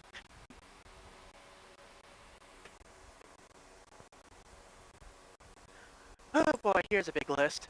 Major TV shows expected to air in 2026. Carrie, Ted Season 2, Beef Season 2, Lanterns, Hack Season 5, The Pit Season 2, Battle Noir, Vision Quest, Paradise Season 2, Euphoria Season 3, East of Eden, Crystal Lake, The Boys Season 5, Underman, Invincible Season 4, X-Men 97 Season 2, One Piece Season 2, Ted Lasso Season 4, Bridgerton Season 4, The Bureaus, Breaking Bear, Scrubs Revival, Young Sherlock, Outer Banks Season 5, Testaments, Devil May Cry Season 2, The Gentleman Season 2, The Vampire Lestat, Blade Runner 2099, Maul Shadow Lord, Legally Blonde Prequel, House of the Dragon Season 3, Daredevil Born Again Season 2, Star Trek Starfleet Academy, Avatar The Last Airbender Season 2, Stranger Things Tales from 85, Night of the Seven Kingdoms, Monarch Legacy of Monsters Season 2, Stuart Fails to Save the Universe, Adventures of Superman Season 3, Malcolm in the Middle, Life's Still Unfair, Something Very Bad is Going to Happen, Untitled Larry David Sketch Comedy Series, and Your Friendly Neighborhood Spider-Man Season 2.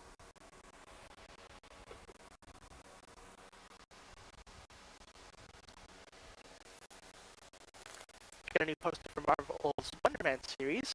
Quote, actors must certify they have no superpowers under Hollywood's new doorman policy.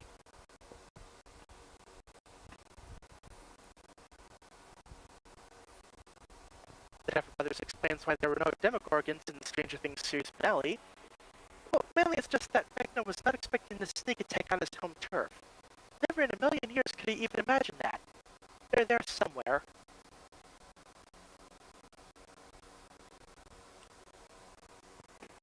The third teaser for Avengers Doomsday is now playing in theaters in front of Avatar Fire and Ash.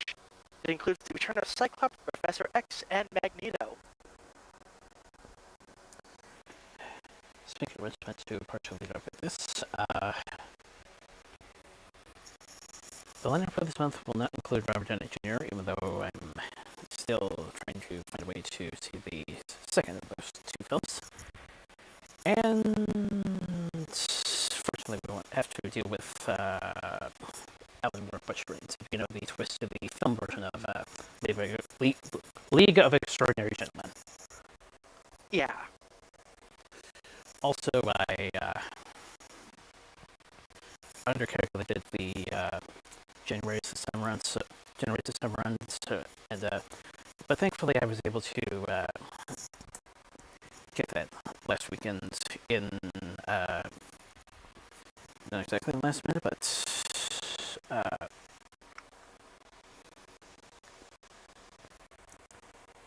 Yeah. sometime before we begin last week.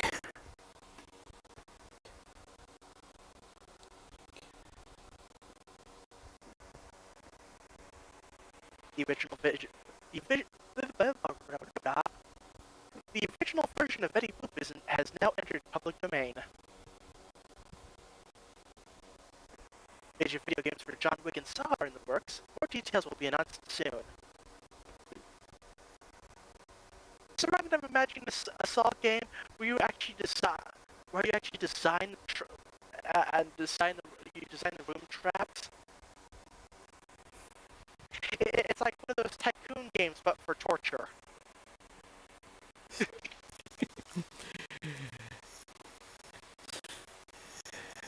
Oh gosh, now you suddenly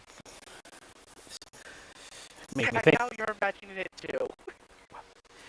Actually, I was about to say, now you're making me think Home Alone might have also worked. Saw, Home Alone, same difference.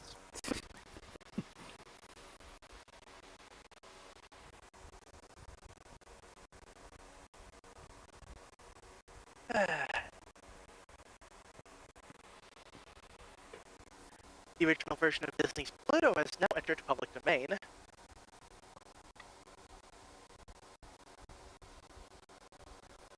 Official logo for the 30th anniversary of Pokemon. That looks cute. Jack Black tells us why comedies like Anaconda will work best in theaters rather than at home. Quote, when a crowd is really into a film and they're really savvy and get it, their reactions are extremely entertaining. You really miss it. You really miss that, I think, if you're just watching at home on TV. Unless you, of course, have a classic style watch party. True. Samuel L. Jackson now has 4 skins in Fortnite. Okay, let's look at the list.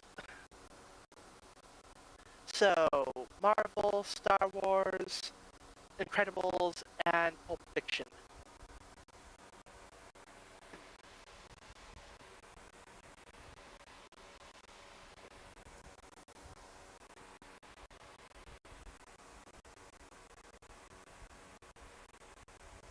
George Clooney reveals that Brad Pitt, Don Cheadle, Matt Damon, and Julie Roberts will all return for the new Ocean's movie.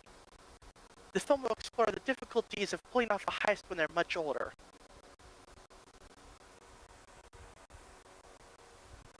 I mean, good work.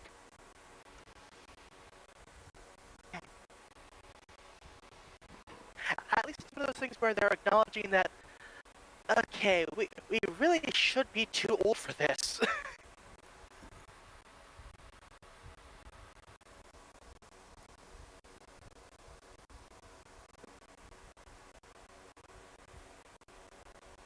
Idris Elba has been honored with the knighthood from King Charles. He'll become Sir Idris Elba.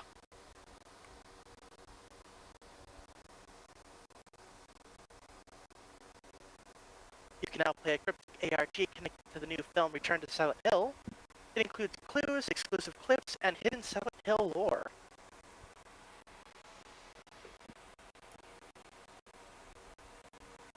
Sequels coming in 2026. Fall 2, Scream 7, Jumanji 4, Minions 3, Toy Story 5, Greenland 2, Dune Part 3, Angry Birds 3, Scary Movie 6, Stalker-in-Law, Violent Night 2, Enola Holmes 2, Air Bud Return. Oh my god, they're still making Air Bud movies. It's been some time since the Air Buddies kind of ended. Yeah. Mortal Kombat 2, Practical Magic 2, Super Troopers 3, Avengers Doomsday, The Social Reckoning, Heartstopper Forever, The Devil Wears Prada 2, The Mandalorian and Grogu, Strangers Chapter 3, Paw Patrol, The Dino Movie, Ready or Not 2, Here I Come, Spider-Man, Brand New Day, The Adventures of Cliff Booth, Insidious, The Bleeding World, The Super Mario Galaxy Movie, 28 years later, The Bone Temple, and Peaky Blinders, The Immortal Man.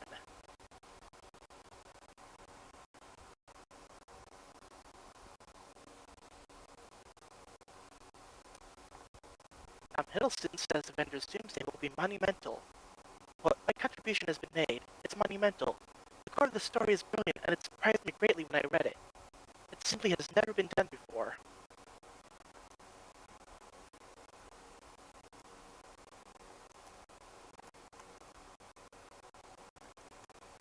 Ryan Coogler says his original script for Black Panther 2 included Chadwick Boseman's Black Panther on a ritual journey with his child. Quote, there was a thing called the Ritual of 8, where a prince is 8 years old. He must spend 8 days in the bush with his father. The rule is for those 8 days the prince can ask the father any question and the father must answer. In the course of those 8 days, Namor launches an attack. He has to deal with someone who's insanely dangerous, but because of this ritual, his son has to be joined at his hip the whole time.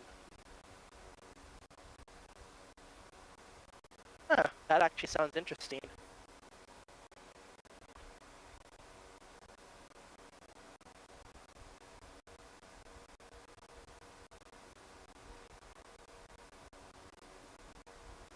Right. Ryan Coogler says his X-Files series will have a similar structure as the original show. Quote, we intend on having both Monsters of the Week and also the overarching conspiracy. Got a first look at Poison Ivy and Absolute Batman. Okay, let's take a look. And yeah, that's Poison Ivy. Honestly, for all the other versions of all the characters in the Absolute Universe, this looks the most normal.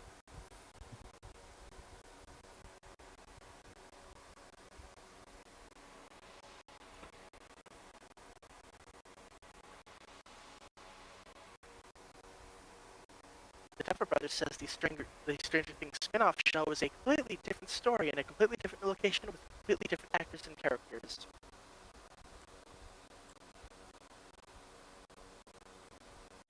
Part 2 of One Punch Man Season 3 will release in 2027. Hopefully with a higher budget. One Piece Season 1 has officially ended after 26 years and more than 1,000 episodes. The show will now enter a seasonal format starting in April.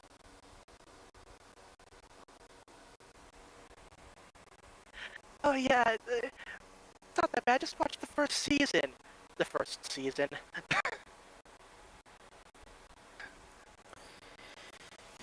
Yeah, I'm a little bit confused. Yeah, I was naturally a little bit confused here, because I heard there was 20. Well, it depends on how you count it.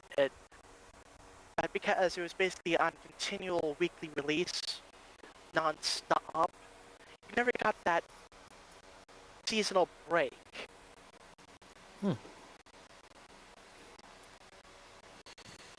If you really want to split up the the seasons. You basically do what Demon Slayer did and just split it up by story arc. Or at least that's what Demon Slayer is doing now. Like, oh, season 1, part 1 and part 2, and then the Mugen Train arc, and then Entertainment District arc, and so on. Even so, that further adds to its title, the Energized Bunny of Anime. Yeah.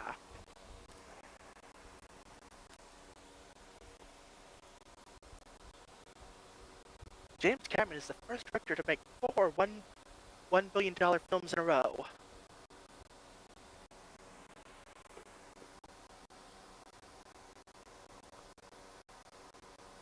Okay, heading over to my other website.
Few weekends left of the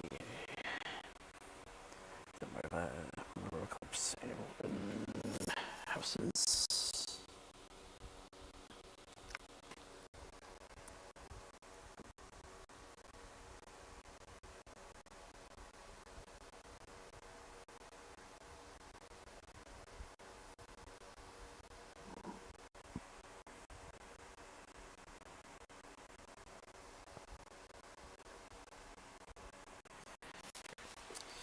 Very touch you running.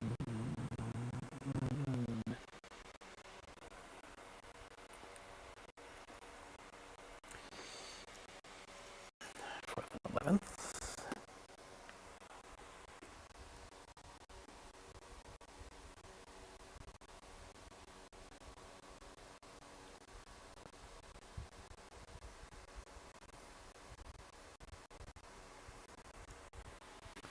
I'll be right back. You can continue on stuff.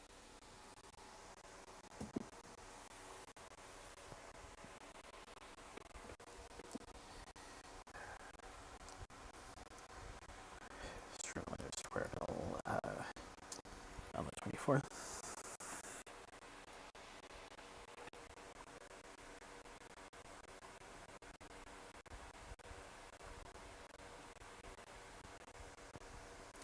Especially when the TV is down for the January 6th holiday.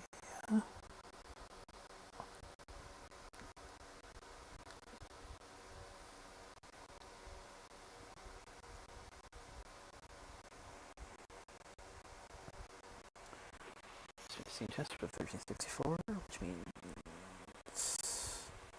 Scene will return to the Yakima Valley pretty soon.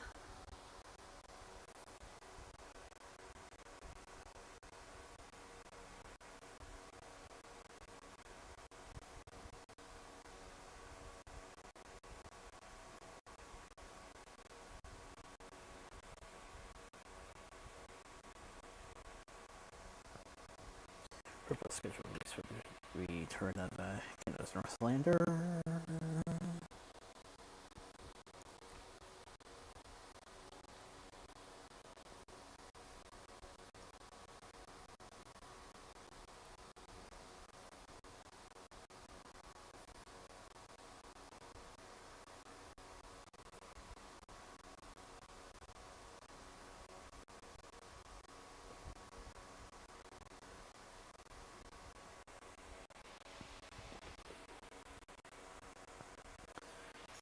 About to resume normal services starting February half term. Well, give some levels to the park to reopen on the 20th.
Okay.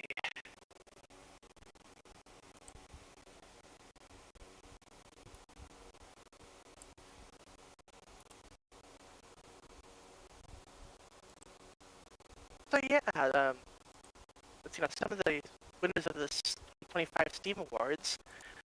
Silk Song won Game of the Year as well as Best Game You Suck At. Baldur's Gate 3 won the Labor of Love Award. Hades 2 got Best Game on Steam Deck. Silent Hill F for Outstanding Visual Style. Clapscare Expedition 33 for Best Soundtrack. Dispatch for Outstanding Story-Rich Game. Are We There Yet for Sit Back and Relax. Peak for Better with Friends. Midnight Walk for VR Game of the Year. And Arc Raiders for Most Innovative Gameplay.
Persona celebrated its 30th anniversary this year, with the first update coming on January 8th.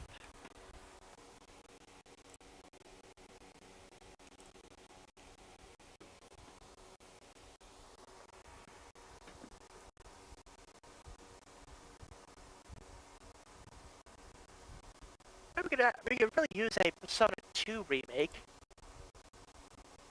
because like we got Persona 2 Part 1 on PSP, but we never actually got Part 2. I mean, there was Part 2 on PSP, but never in America. And like, it would be neat to have them all in one singular game.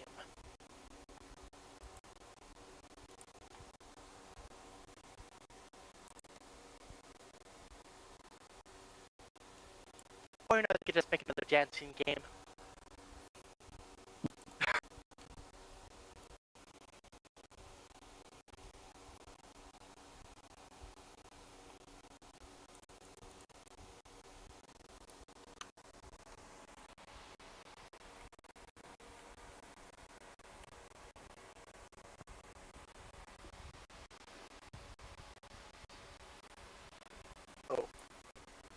Quest's 40th anniversary logo has been revealed.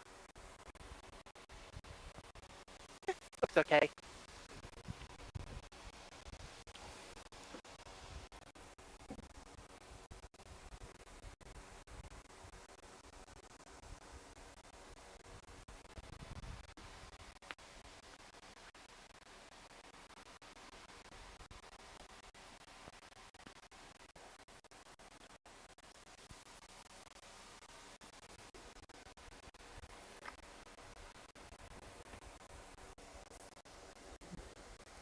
So, about that PS5 jailbreak.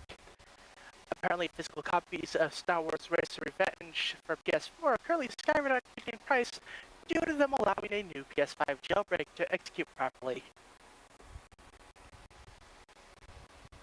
Whoops.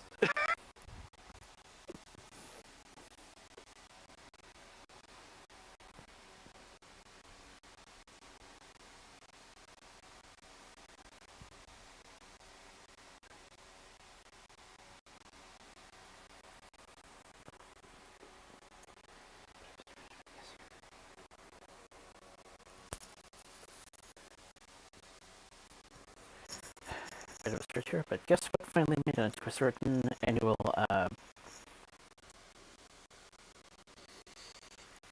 poor business decisions space list. Oh? Yep, they finally addressed the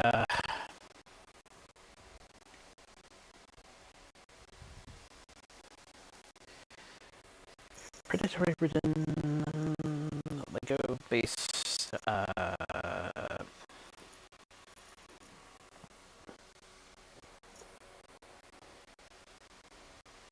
Dinosaur box.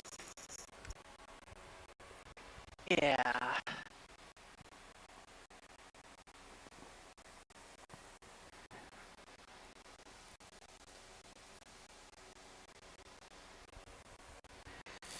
I want to hear why this that chapter going to reach a interesting. I mean, why is that sort of going to reach an interesting chapter?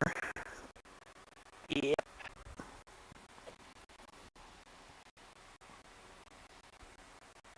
Speaking of chapters, apparently Resident Evil 4 Remake's cut level Chapter 0 has been uncovered and partially restored.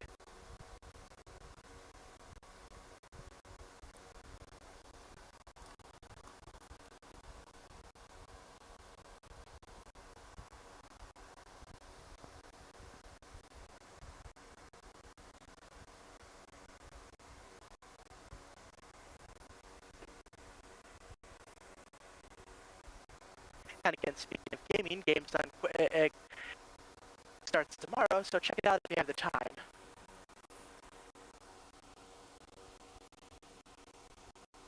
God knows, I'll probably have that on a separate screen for a good chunk of time.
speaking of cut content, apparently cut content shows Final Fantasy 15 once started with notable insomnia with quests and cutscenes.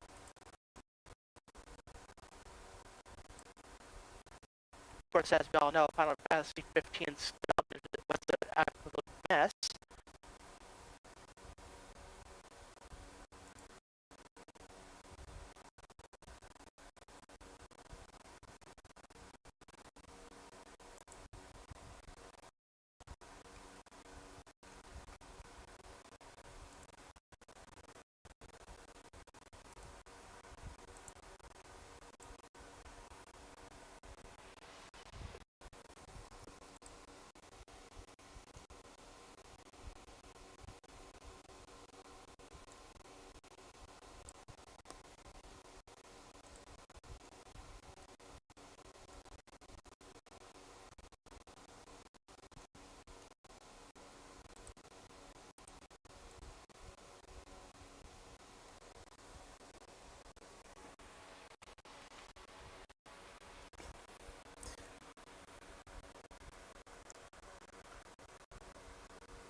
this to our condolences for the year. We're just going to friends family of Isaiah Woodlock Jr., Robert Scott, Brent Burnside, and Mayor Nessie. Jerry Bledsoe, World's Number One Flag Not Ultimate Greats Racing Book. Michael Duckman. And for David Boyd, George Michael, and Matchbox 20.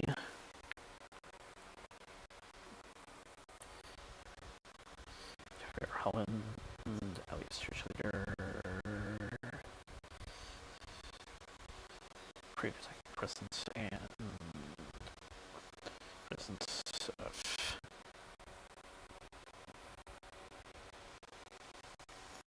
around 12 apostles.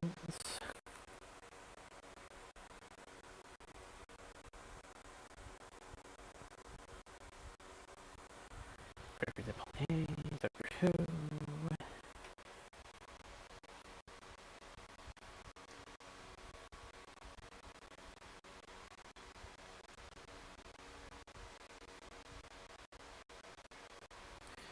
And the victims for narcissists in certain areas. Welcome to these. I was supposed to say,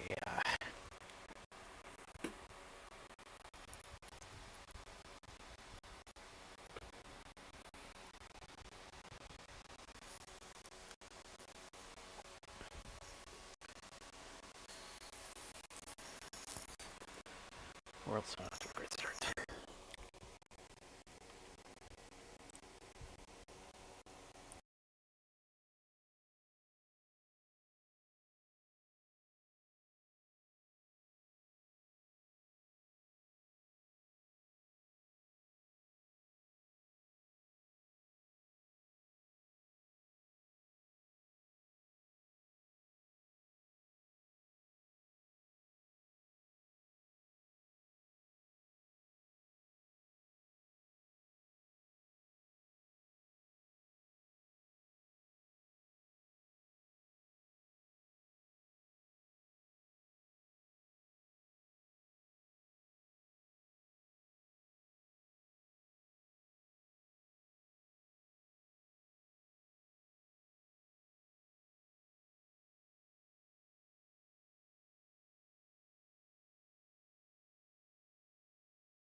first of these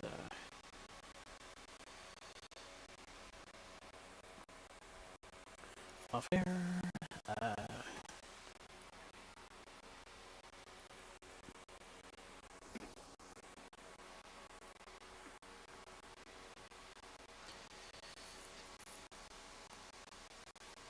Before I got some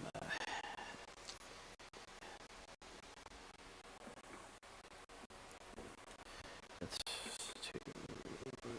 folks know as well as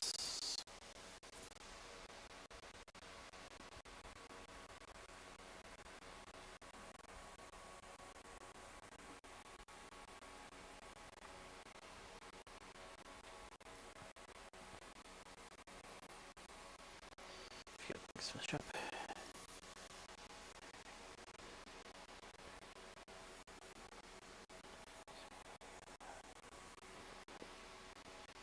Next week, nothing adventure next to us, so hopefully we'll get good reception there as well as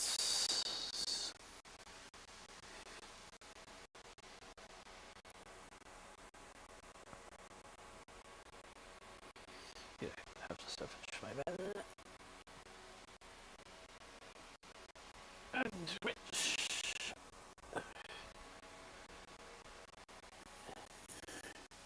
So what's the next in our lineup? Stay safe, stay well, get back to pray. Hopefully we'll see you